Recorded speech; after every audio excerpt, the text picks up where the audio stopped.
네, 오늘 함께 말씀 보겠습니다. 사도행전 15장 15절로 18절까지의 말씀입니다. 우리 같이 함께 한 목소리로 읽어보겠습니다. 시작. 선지자들의 말씀이 이와 일치하도다.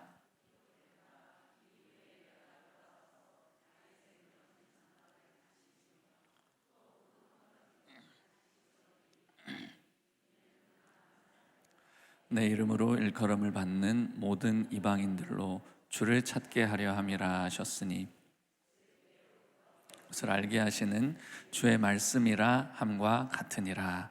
아멘. 오늘 원래 성령 세례에 대한 주제로 말씀을 나눌까 했습니다. 근데 주님께서 별로 확신을 안 주시는 거예요. 그래서 기도하면서 요즘 주님이 제게 주시는 마음을 중심으로 좀 메시지를 나누려고 합니다. 제가 지금 튀르키예 선교 준비 중에 있습니다. 선교를 준비하면서 주님이 저에게 주시는 좀 그 마음들을 조금 나누려고 합니다. 사실 이것을 나누는데도 마음에 부담이 있습니다. 왜냐하면 여러분 대다수가 관계되어 있지 않은 이 사역에 대한 이야기가 이런 것을 나누는 게 맞을까 하는 생각도 들었고 좀 그런 마음 가운데 어떻게 해야 할까 하다가 기도하면서 오늘 좀 이 메시지를 전해야 되겠다, 이제 최종적으로 이렇게 마음을 정하고 나누게 되었습니다. 그래서 여러분들 조금은 관계없다 할지라도 이런 부분들을 나누는 것을 양해해 주시고 좀 열린 마음으로 들어주시고 또 오늘 나눈 메시지를 여러분들의 삶과 사역 가운데 잘 접목하셔서 풍성한 열매 맺게 되시기를 바랍니다. 오늘 읽은 본문을 보면 이제 초대교회에서 처음 열리게 된 예루살렘 공의회 장면이 나옵니다. 이 사도들을 통하여서 진행된 이 첫 회의를 통해서 초대교회 이방인 선교에 있어서 굉장히 중요한 방향성이 여기서 이제 결정이 되는 거예요. 그래서 이제 당시 이제 어떤 것들이 결정되었냐면 하나님께 돌아오는 이방인들에게 할례 등 무거운 율법의 멍에를 메우지 말자. 그리고 요긴한 최소한의 율례만을 준행하도록 하자. 그리고 또 한 가지, 당시 선교 사역을 굉장히 가장 활발하게 하던 사람이 이제 바나바 바울이었는데 그들과 함께 동역할 수 있도록 유다와 실라를 함께 파송하자 하는 것이었습니다. 이 결정은 인간적인 논의가 아니었습니다. 탁월한 사람들이 모여서 머리를 맞대고 결정한 것도 아니었고 오직 진리의 영이신 성령 하나님의 감동과 역사로 이루어진 것이었습니다. 그래서 예루살렘 교회가 이렇게 선포를 하는 거예요. 15장 28절 같이 읽어보겠습니다. 시작. 성령과 우리는 이 요긴한 것들 외에는 아무 짐도 너희에게 지우지 아니하는 것이. 자, 성령과 우리는 이렇게 선포를 합니다. 이 예루살렘 공의회의 결정은 성령님의 주도로 성령님의 뜻 가운데 이루어진 결정이다 라고 말하고 있는 것입니다. 오늘날 많은 교회들이 있습니다. 많은 교단들도 있고 또한 이런저런 교회, 연합체, 회의, 어떤 그런 협의체들이 있습니다. 그리고 그곳에서 이루어지는 많은 회의들이 있고 또 그 가운데서 이루어지는 수많은 결정들, 결의들, 합의들이 있습니다. 그런데 그중 얼마나 많은 것들이 정말 담대하게 성령과 우리는 이라고 말할 수 있는 것들일까? 오늘날 많은 이 주의 몸된 교회에서 이루어지는 이 결정들이 어떻게 보면 물론 어떤 것들은 성령님께 민감한 바 되어져서 그분의 뜻을 받드는 것도 있겠지만 또 적지 않은 부분 그런 것이 아닌 것도 있겠다 싶은 마음이 좀 들었습니다. 그런데 이 주의 몸된 교회가 정말 주의 몸이 되어져서 주님의 뜻을 그대로 받아서 그것들을 받들어내는 것들이 될 때 하나님께서 이 땅 가운데 역사하시는 줄 믿습니다.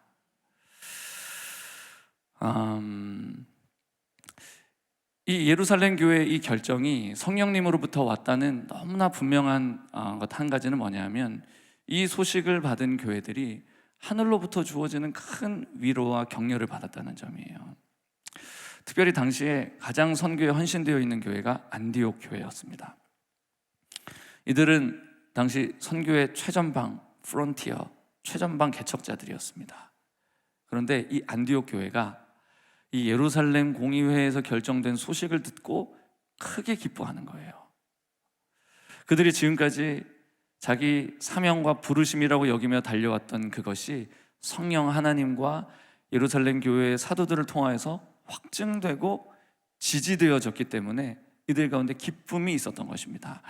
15장 29절로 31절 같이 한번 읽어보겠습니다. 시작. 이에 스스로 삼가면 잘 되리라.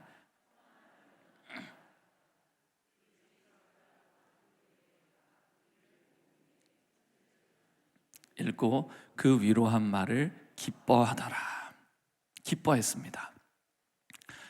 한 성령 안에서 주님의 뜻을 발견하고 그것이 확증되어짐 가운데 기뻐했던 것이죠.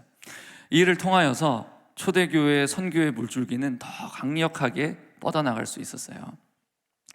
근데 이렇게 이제 중요한 결정을 내리면서 당시 초대교회의 수장이었던 야고보는 구약의 한 예언의 말씀을 인용합니다. 아모스 9장의 말씀인데 11절 12절 말씀 같이 한번 읽어보겠습니다. 시작.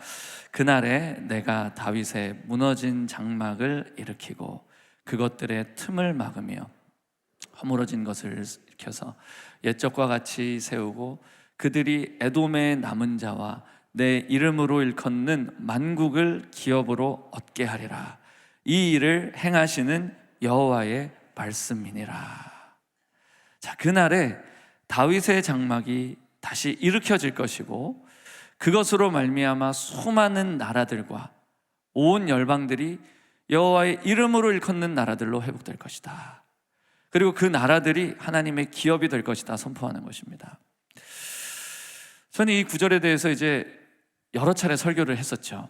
그런데 이제 최근에 이 구절을 읽다가 전에 주목하지 못했던 그 표현들에 제가 좀 주목하게 되었습니다. 제가 이제 이 구절을 이제 묵상하던 중에 이 다윗의 장막, 하나님의 영광으로 밝게 빛나고 건재하던 장막이었잖아요. 찬란한 그 장막, 하나님의 영광이 임하던 그 처소, 그게 어떻게 무너졌는지를 짐작할 수 있게 되었습니다. 사도행전 15장에 보면 단순히 그 허물어진 것을 다시 일으킨다 이렇게 되어져 있는데, 아모스 9장에 보면 그것들의 틈을 막으며 그 허물어진 것을 일으킨다 이렇게 되어져 있습니다. 그러니까 이거를 원어로 보게 되면 이제 그것들의 틈이라고 되어 있는데, 이것을 이제 원어의 의미를 잘 살려서 번역을 해보면 그것들의 틈이라기보다는 그 틈들입니다. 그 틈들, 복수로 되어져 있어요. 그 틈들. 그리고 그 허물어진 것, 이거는 단수로 되어져 있습니다. 그러니까 이 다윗의 장막이 한 방에 퍽 하고 무너져 내린 게 아니에요. 이 장막이 무너져 내리기 전에, 이 장막이 무너지기 전에 먼저 틈들이 한 개, 두 개씩 생기기 시작한 거예요. 한 개, 두 개, 세 개 틈들이 점점 생기기 시작하다가 나중에는 그 틈들이 셀 수 없이 많아지게 된 겁니다. 그러다가 그 장막이 버티지 못하고 폭삭 주저앉아 버린 거예요. 그렇게 영광스럽던 그 빛나던 그 장막이 한 번에, 한순간에 무너진 것이 아니라는 것입니다.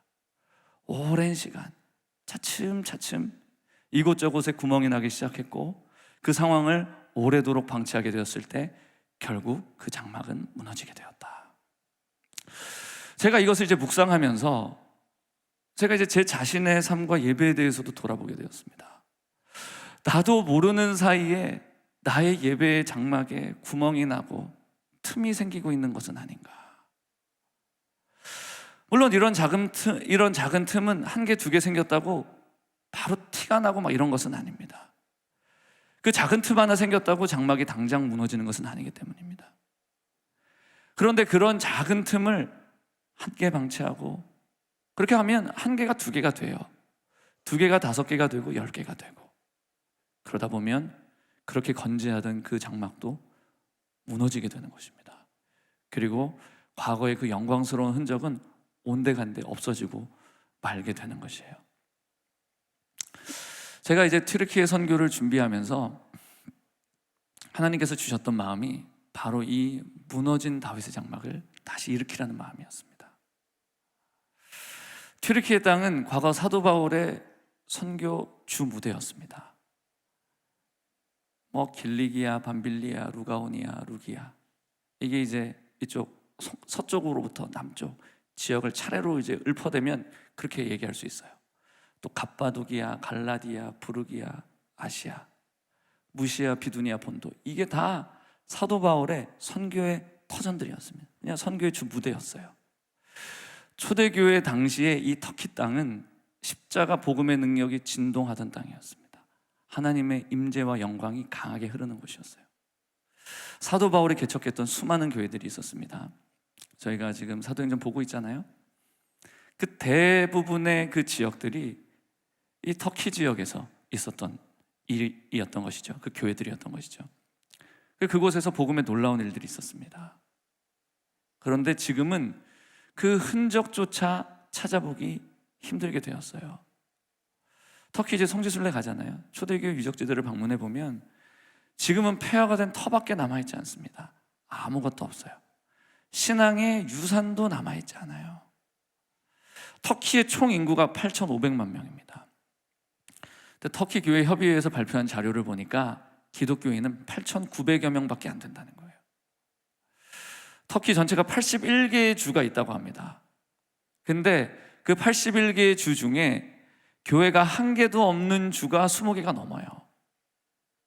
터키의 모든 교회의 숫자를 합하면 약 240여 개 정도밖에 안 된다는 거예요.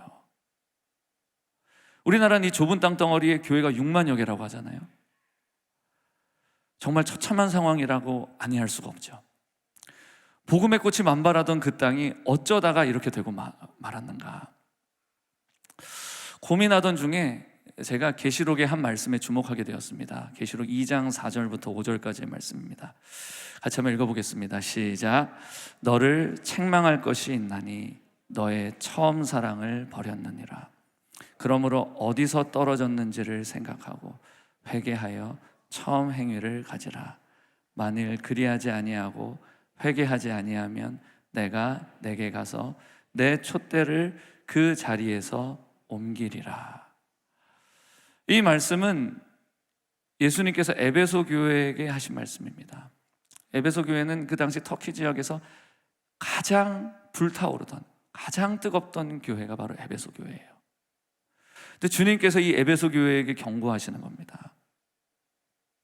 너는 나를 향한 그 처음 사랑을 버렸다. 네가 지금이라도 어디서 떨어졌는지를 생각하고 회개하여 그 처음 사랑과 처음 행위를 다시 가지게 된다면 네가 회복되겠지만, 그렇지 아니하면 내가 네게로 가서 내 촛대를 그 자리에서 옮겨버릴 것이다. 여러분, 계시록에서 촛대가 무엇을 의미합니까? 촛대가 교회입니다. 교회. 예수님의 이 예언의 말씀이 그대로 터키 땅에 이루어진 거예요. 그 결과 터키에는 교회를 찾아보기 힘든 그런 영적으로 매우 황무한 땅이 되어져 버리고 만 것입니다. 예수님께서 처음 그들에게 니들 첫사랑 잃었어, 이렇게 경고했을 때만 하더라도 그들은 그것이 무슨 문제가 될까 생각했었을 것입니다. 왜냐하면 여전히 그들은 대단한 종교적 열심을 가진 사람들이었기 때문이에요. 2절과 3절 말씀 함께 읽어보겠습니다. 시작. 내가 내 행위와 수고와 내 인내를 알고 또 악한 자들을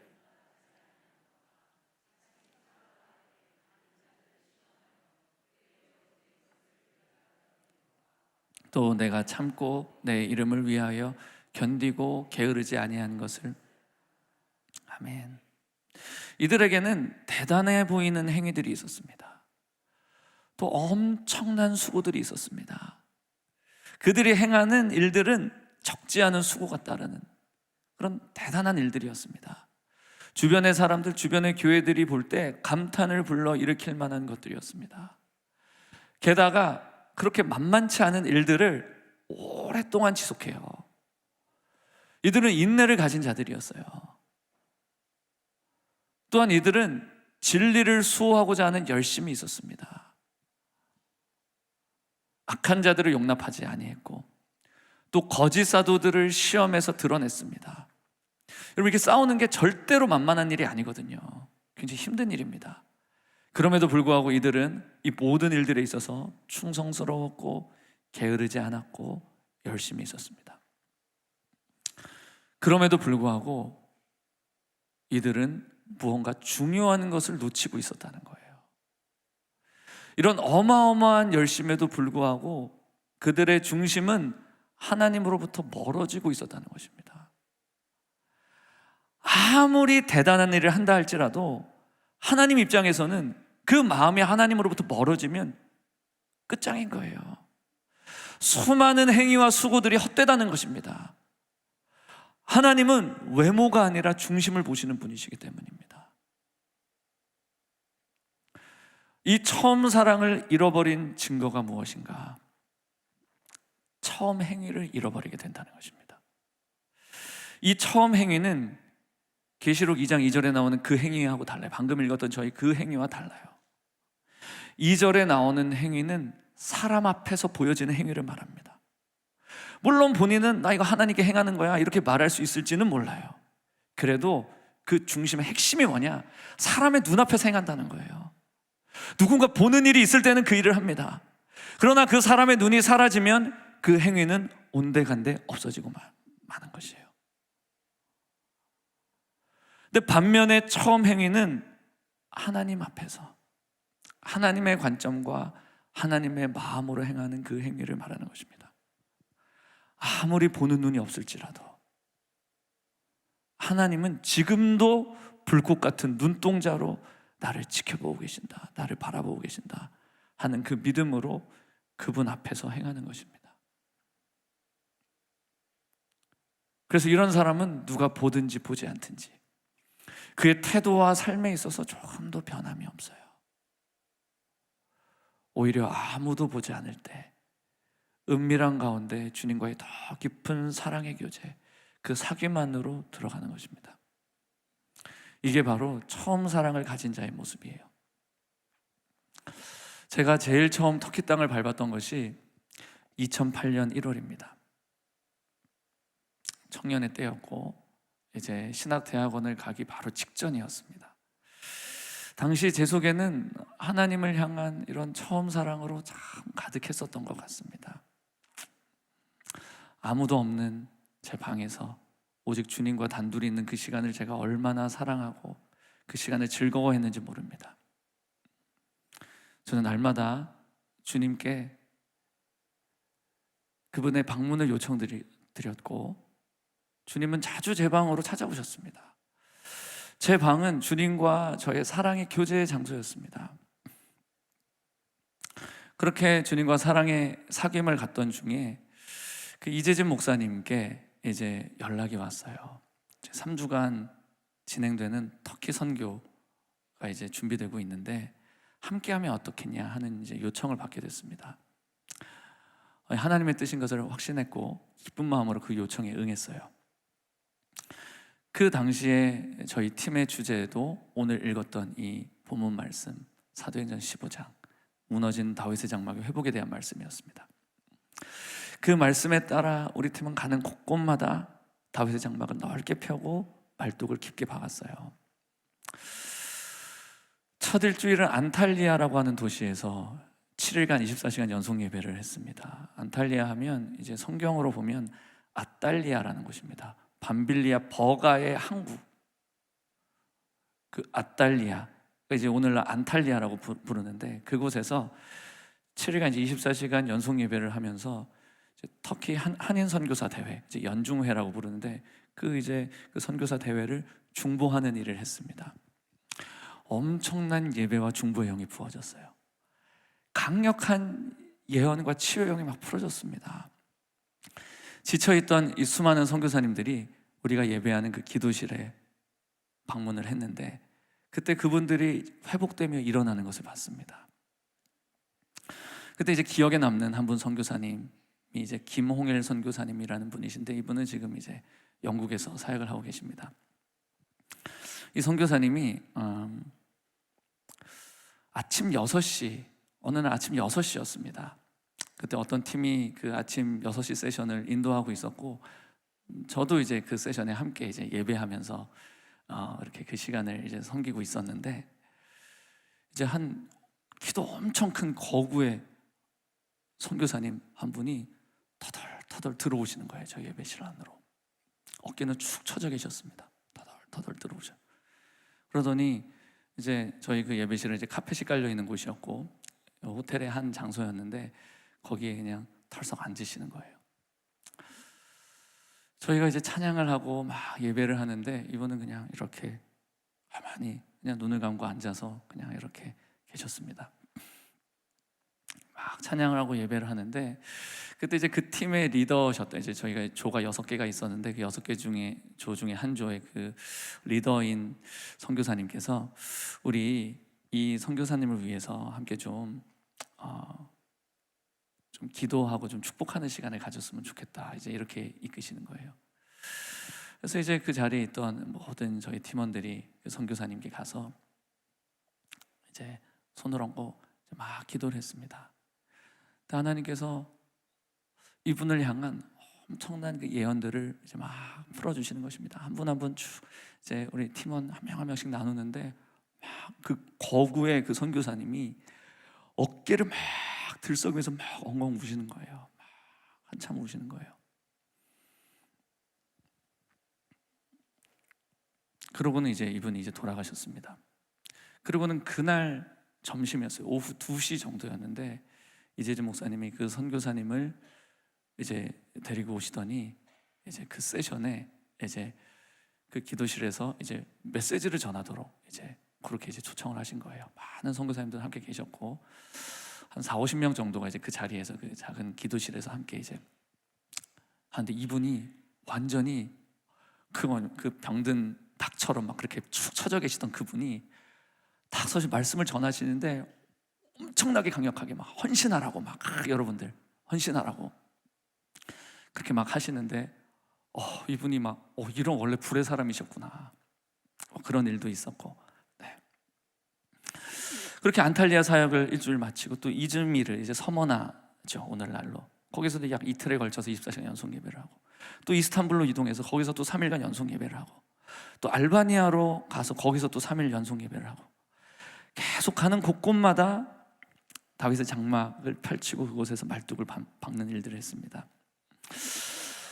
이 발걸음을 통하여서 터키의 선교사님들이 다윗의 장막과 기도의 집이라는 가치로 연합하기 시작하셨어요. 터키 곳곳에 기도의 집들이 생겨나기 시작했습니다.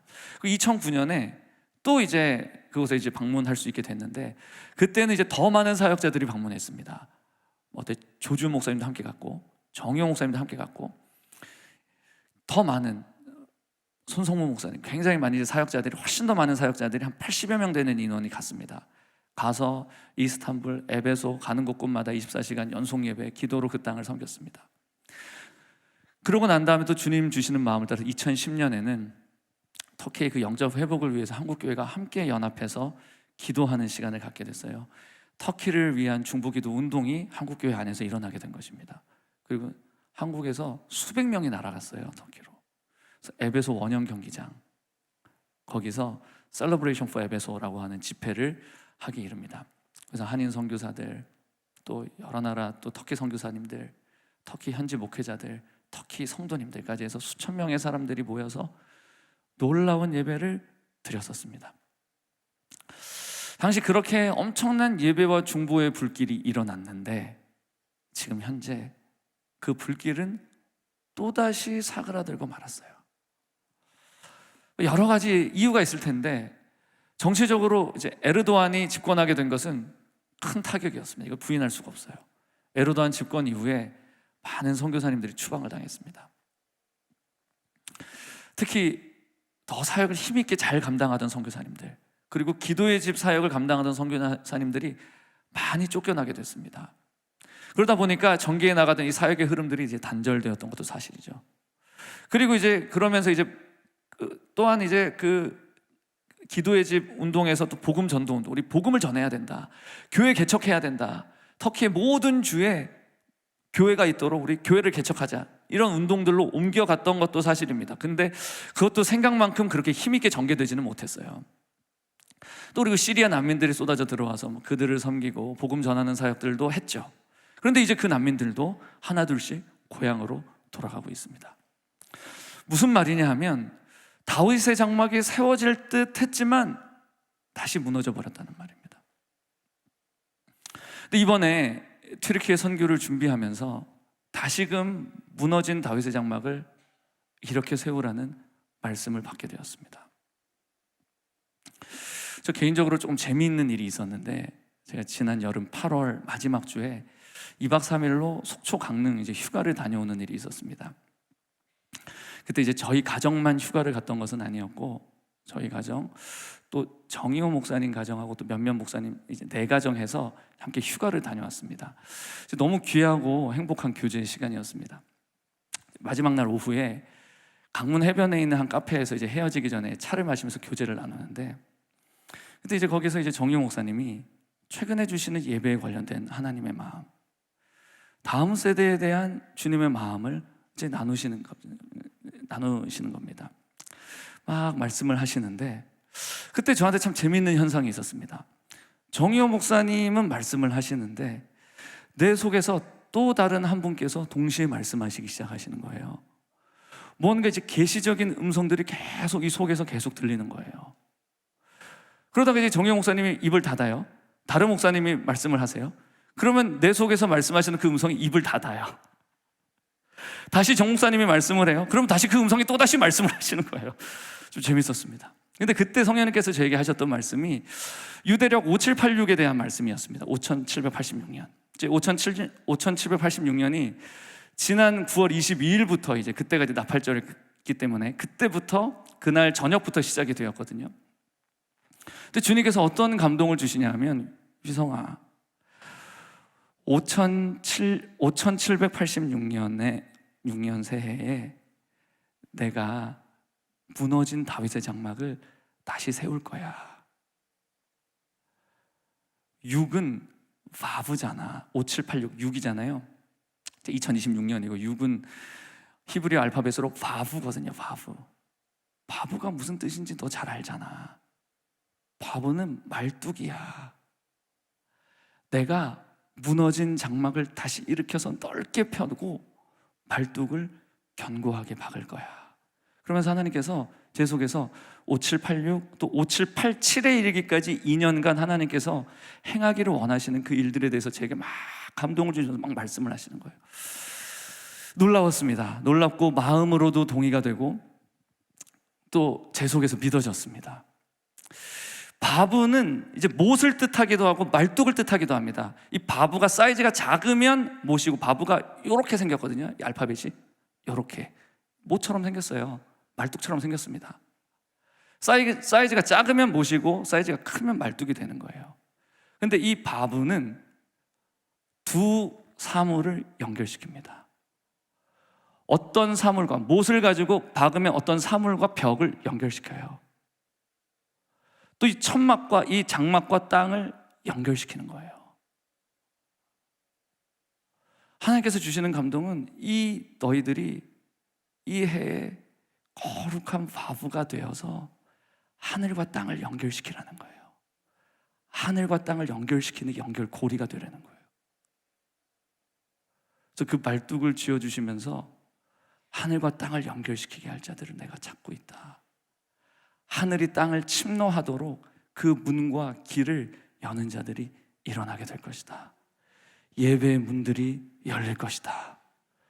목사님 선포하신 대로 새 옷을 입은 자들, 새로운 차원의 영적 권위를 옷 입은 자들이 하늘을 열며 그 말뚝을 들고 장막을 넓게 펼치고 하늘과 땅을 연결시키게 될 것이다.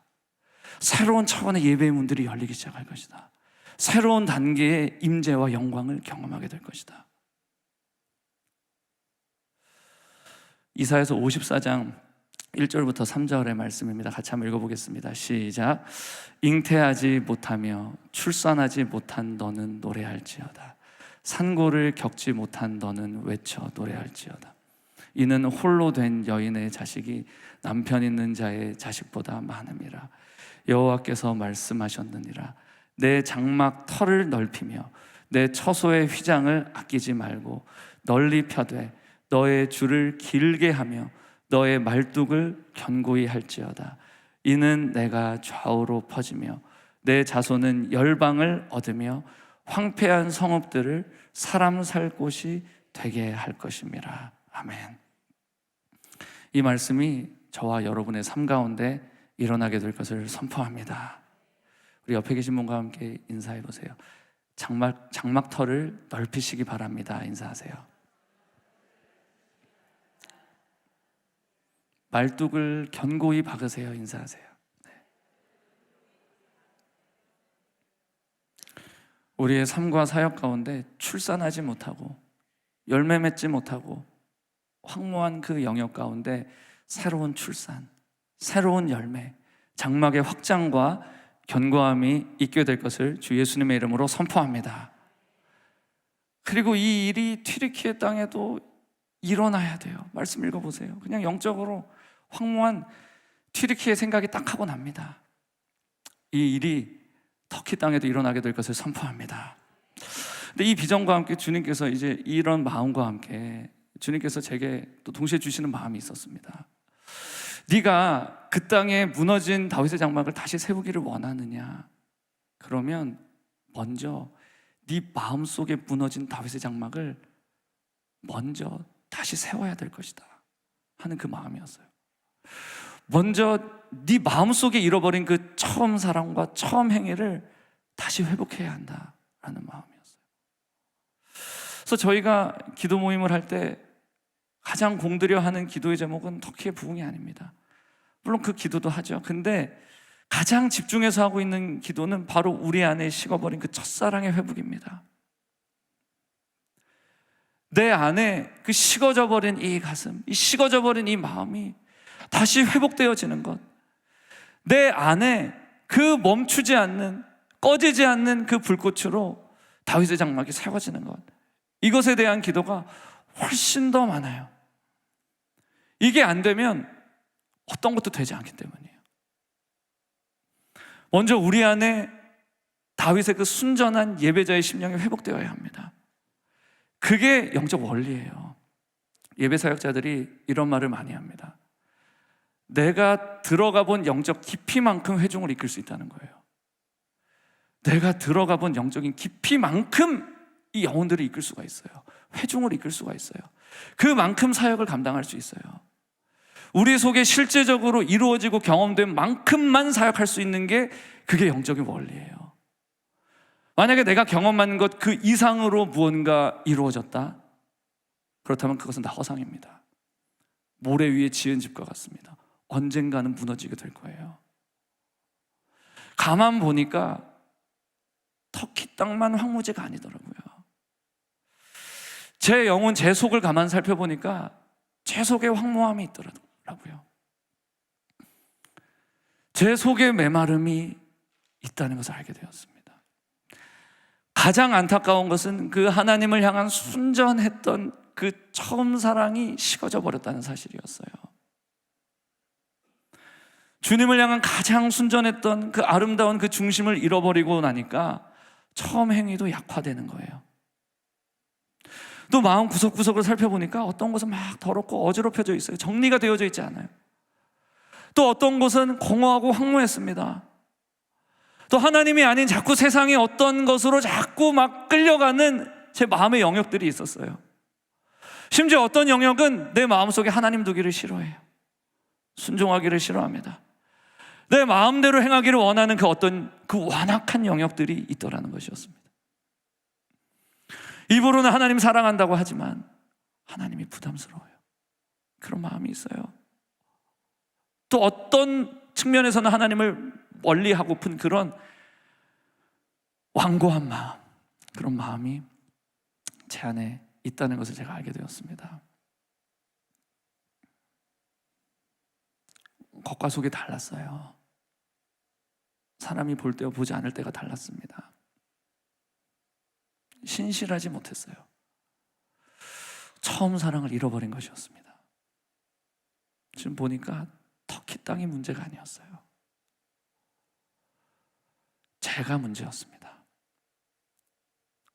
저의 중심이 돌파되고 정말 그 처음 사랑, 그 순전했던 그 사랑의 마음이 회복되어야 또 하나님께서 맡겨주신 이런 사역들, 이런 것들도 감당할 수 있다 하는 마음이 제 안에 들게 된 것입니다. 그래서 매번 모일 때마다 몸부림치면서 기도해요. 그 순전한 때로 돌아가게 해달라고, 그 은혜를 부어달라고. 여러분,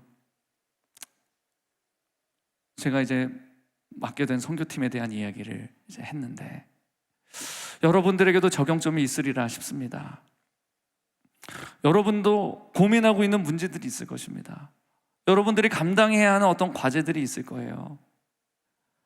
이게 해결되면 좋겠다, 이게 돌파되면 좋겠다, 이걸 뛰어넘으면 좋겠다 하는 어떤 것들이 있을 것이에요. 그런데 먼저 여러분 안에 돌파가 있어야 되는 것입니다. 그 문제에 앞서 여러분의 심령의 어떤 이슈, 외부적인 이슈에 앞서서 여러분들의 내면의 이슈, 여러분들의 마음의 이슈 가운데 뭔가 돌파가 필요하다는 거예요. 그게 먼저 이루어지지 않으면 외부적인 이슈들, 외부적인 문제들, 어떤 외부적인 어떤 과제들, 이게 해결이 안 된다는 것입니다. 지난 여름 캄보디아 갔었을 때도 결국에는 그 천정에 다다랐던 그 딱 어떤 딱 장애물, 어떤 천정에 딱 도달해서 더 이상 뚫지 못한 어떤 그 사역의 한계 가운데 있었을 때 저와 저희 팀은 정말 그 돌파를 위해서 정말 기도했습니다. 근데 결국 제 마음이 돌파가 되니까 정말 진짜 너무 이 마음 안에 돌파가 안 되니까 너무 괴로웠어요. 모임할 때마다 진짜 너무너무 괴롭고 막 죽고 싶고 막 그랬는데 하나님의 은혜가 계속 부어지고 구하니까, 하나님께 은혜를 구하니까 은혜를 부어주시더라고요. 감당하고 뛰어넘고 돌파할 수 있는 은혜를 부어주시더라고요. 결국 그 돌파가, 그러니까 정확하게 보면 그 청소년 수련의 첫날 저녁에 그 돌파가 이루어지더라고요. 제 개인적으로 그런 일이 그 첫날에 있었습니다. 그날 제가 이제 강단에서 이제 기도를 인도하면서 나아가는데 하나님께서 저에게 은혜를 주셔서 제가 하나님 앞에 반응해야 할 그 일을 반응하게 하시더라고요. 주님, 이거 꼭 해야 됩니까? 그것을 반응할 수 있는, 순종할 수 있는 은혜를 주시더라고요. 딱 내려놨는데 그때부터 그 모든 제 마음의 묶임들, 이게 확 하고 열려지는 것을 느꼈습니다.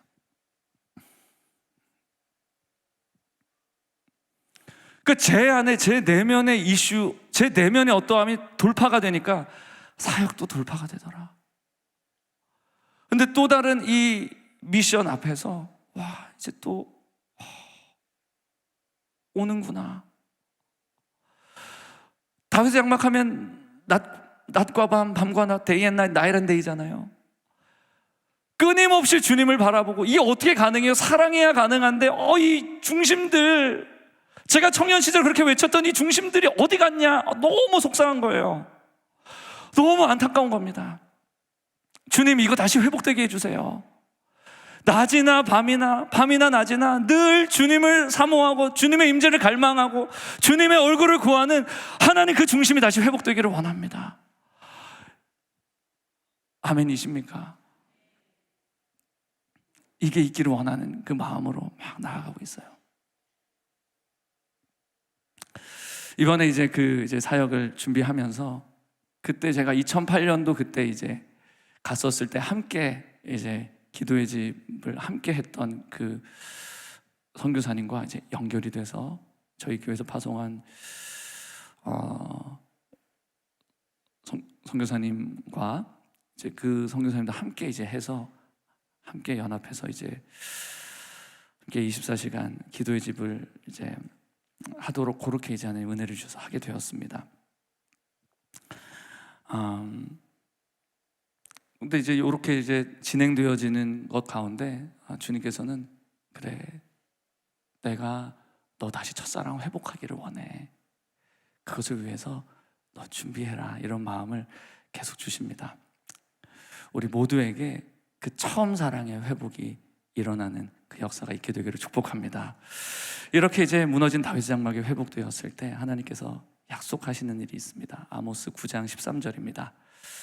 아모스 9장 13절 말씀 맨 뒤에 요거 같이 한번 읽어보겠습니다. 시작. 여호와의 말씀이니라. 보라, 날이 이를지라. 그때 파종하는 자가 곡식 추수하는 자의 뒤를 이으며 포도를 밟는 자가 씨 뿌리는 자의 뒤를 이으며 산들은 담 포도주를 흘리며 작은 산들은 녹으리라. 자, 11, 12절에 다윗 장막이 회복될 것이다. 그러면 보라, 이런 일이 있을 것이다, 이렇게 말씀하고 있는 거예요. 보통 우리가 추수하고 난 다음부터 파종하기까지 일반적으로 어느 정도의 시간 간격이 존재합니다. 근데 다윗의 장막이 재건되고 난 이후에 어떤 일이 일어나느냐, 추수하는 사람 뒤를 이어 바로 파종을 한다는 거예요. 급하게 추수가 진행된다는 거예요. 추수를 했는데 그 다음 바로 그 뒤를 이어가면서 씨를 뿌려요. 급속도의 영혼 추수가 이루어지는 것을 예언적으로 지금 말씀하고 있습니다. 또 포도씨를 뿌렸는데, 포도씨를 뿌리면 포도가 이제 자라고 열매 맺고, 포도나무가 자라고 열매 맺고, 그 다음에 포도를 다 이렇게 수확해서 그 다음에 포도주를 생산하기 위해 밟을 거 아니에요. 근데 포도씨를 뿌리자마자 그 뒤에 바로 포도 밟는 사람이 뒤따라간다는 거예요. 그만큼 이 영적인 성장이 급속도로 일어난다. 대규모의 영적인 추수와 엄청난 대부흥이 일어나게 될 것임을 지금 성경은 예언하고 있는 것입니다. 근데 사실 이건 당연한 일입니다. 기도와 예배와 기도로 노타늘을 열고 그 땅을 영적으로 기경하고 난 이후에 사역을 하게 되면, 같은 사역을 한다 할지라도, 같은 노력을 기울이고 같은 땀을 흘린다 할지라도 거두게 되는 열매는 현격하게 달라지는 거예요. 왜냐하면 하나님이 일하시기 때문에, 하나님이 바람을 부시기 때문에, 하나님이 역사하시기 때문에. 터키에서 많은 분들이 애를 쓰고 수고합니다. 근데 아직 그 열매가 나타나지 않고 있어요. 그런데 우리가 겸손히 그 땅에서 또 우물도 파고 장막을 펴고 말뚝을 박을 때에 주께서 약속하신 그 일들이 하나님이 계획하신 그때에 일어나게 될 줄 믿습니다. 아멘이시죠? 여러분, 직접적으로 상관없는 이제 터키를 가지고 메시지를 나누게 되어서 좀 죄송한 마음이 있습니다. 그런데 제가 기대하는 것은 오늘 제가 나눈 이 메시지를 가지고 여러분의 삶의 자리에서 적합하게, 알맞게 적용하게 되시기를 축복합니다. 여러분들의 예배를 한번 주님의 그 성령님의 조명 아래 다시 한번 점검해 보시면 좋겠습니다. 여러분들의 첫사랑의 때 여러분들 기억이 나십니까? 기억나시죠? 그때 내가 하나님을 어떻게 예배했고 나의 중심 안에는 어떤 마음이 있었고 여러분들 기억이 나시죠? 우리 안에 이 마음이 회복되기를 원합니다. 이게 회복되었으면 좋겠습니다. 이 마음들이 회복되어지고 첫사랑이 회복되어지고 그 처음 행위들이 넘쳐 흐르고, 그때 우리 교회 가운데, 우리 교회 위에 아름다운 또 거대한 그 장막이 펼쳐지게 될 것입니다. 그 장막이 열방을 향하여서 덮여지게 될 것입니다. 저 열방들을 향하여서 덮여지게 되고 그 열방 가운데 놀라운 열매가 맺혀지는 것을 보게 될 것입니다. 하나님께서 우리 교회를 그렇게 부르고 계십니다. 그래서 더 깊이 예배의 우물을 파라. 더 깊이 예배의 우물을 파라. 그 예배의 시간도 중요하지만 우리 예배의 그 중심의 질도 중요한 것이에요. 그냥 단순히 그냥 끊임없이 찬양만 한다고, 노래만 한다고 그것이 무슨 의미가 있겠습니까? 노래를 할 때에, 우리가 고백을 할 때에 그 우리의 노래와 우리의 고백과 우리의 기도가 우리의 무거운 그 땅을 깨뜨려야 되는 것입니다. 딱딱해진 그 땅을 깨뜨리고 기경하고 뒤엎어야 되는 것이에요. 그런 은혜가 있게 되기를 원합니다.